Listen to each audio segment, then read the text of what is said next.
Bonjour à tous, c'est Dalila Amiar, bienvenue sur votre chaîne YouTube dédiée à la géomatique OSCG. Dans une vidéo précédente, nous avons vu comment générer un squelette de plugin avec Plugin Builder. Aujourd'hui, on va voir quels sont les fichiers principaux du plugin. Là, je suis sur le dossier du plugin que j'ai créé dans la vidéo précédente. Il y a un ensemble de fichiers qui sont importants et qui permettent la personnalisation du plugin. On a dans ce cas 1, 2, 3, 4. On a 4 fichiers de personnalisation du plugin et qui sont les plus importants. Premièrement, on a le fichier init. C'est le fichier d'initialisation du plugin. Il précise principalement l'emplacement de la classe principale. Si je retourne dans mon plugin, c'est le premier fichier. Il s'appelle init. Je vais l'ouvrir avec un éditeur de texte. Clic droit, Edit with Notepad. Dans la première ligne, il est spécifié le type d'encodage UTF-8.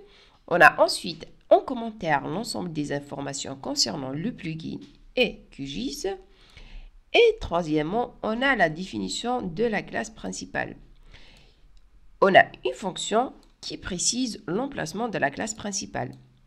C'est cette ligne-là, from module nom, import classe nom. Si je le traduis cette phrase, à partir du module principal, que j'ai appelé module nom, j'importe la classe principale qui a comme nom classe nom.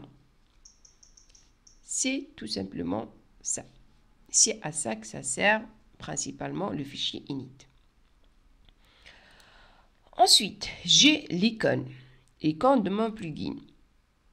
C'est le deuxième fichier dans mon dossier. Il est de type PNG, donc c'est un fichier image. Je double-clique dessus. Si je retourne dans QGIS, j'ai un ensemble de plugins que j'ai créés et comme vous le voyez dans la barre d'outils, c'est l'icône qui est dédiée au plugin par défaut, créé avec Plugin Builder, bien sûr.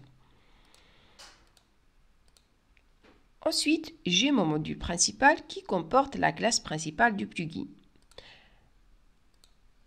Dans mon fichier init, on a précisé l'emplacement de la classe principale qui se trouve à l'intérieur du module principal. Et maintenant, on a notre module principal qui est un fichier Python que je vais ouvrir. Clic droit, Edit with Notepad. Je suis à l'intérieur de mon fichier, de mon module principal qui est un fichier Python. La première ligne est toujours dédiée au type d'encodage qui est UTF-8. Ensuite, j'ai un commentaire qui comporte des informations sur le plugin et QGIS. Ensuite, j'ai un import de l'ensemble des modules et classes dont j'ai besoin pour le plugin. Mais à n'importe quel moment, on peut ajouter d'autres modules et fonctions selon notre besoin, donc selon la personnalisation de notre plugin. Et troisièmement, j'ai ma classe principale, donc la définition de ma classe principale. Si je clique sur ce petit bouton, je vais voir que tout se passe à l'intérieur de ma classe principale. Tout ce qui concerne mon plugin est donc à l'intérieur de cette classe. Et comme vous le voyez, il y a toujours ce petit espace avant d'écrire quoi que ce soit à l'intérieur de cette classe. Et il y a un ensemble de fonctions par défaut, la fonction d'initialisation et d'autres fonctions, et celles qui nous intéressent, on descend un petit peu en bas et on a la fonction run. C'est là que se passe l'ensemble des processus et calculs qui seront effectués dans le plugin. Dans le cas où nous voulons personnaliser notre plugin, souvent on personnalise cette fonction.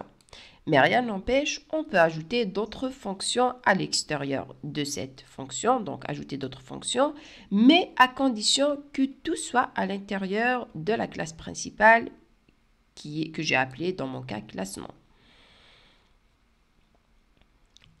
Et à la fin, j'ai mon fichier Qt qui est dédié à l'interface graphique. Et là, comme nom, la concaténation du nom du module principal auquel on ajoute -28 dialogue -28 base. Je vais ouvrir ce fichier pour voir ce qu'il y a dedans. je vais faire appel à une application qui est installée en même temps que l'installation du QGIS sur mon ordinateur et qui s'appelle Qt Designer. Je clique sur la petite icône du menu principal de Windows et je saisis Qt. Et là, j'ai l'application dont j'ai besoin, Qt Designer with QGIS, pour QGIS. Je fais entrer pour l'ouvrir. Donc, une fois dans la boîte dans Qt Designer, vous avez une boîte de dialogue qui vous permet d'ouvrir les fichiers que vous voulez personnaliser. Moi, je vais cliquer sur ouvrir, je vais sur le bureau et j'ai mon module nom et j'ai mon fichier Qt. Je le sélectionne et je clique sur ouvrir. Je l'ai ouvert et par défaut, il n'y a que deux icônes, l'icône OK et annuler. On peut modifier notre interface, ajouter d'autres icônes selon le besoin. Ça peut être des icônes, ça peut être du texte, ça peut être des listes déroulantes, ça dépendra du besoin de l'utilisateur. Donc, on est arrivé, donc on a le fichier init, notre icône, le module principal et le fichier Qt. Oui, j'ai oublié une petite précision concernant l'icône.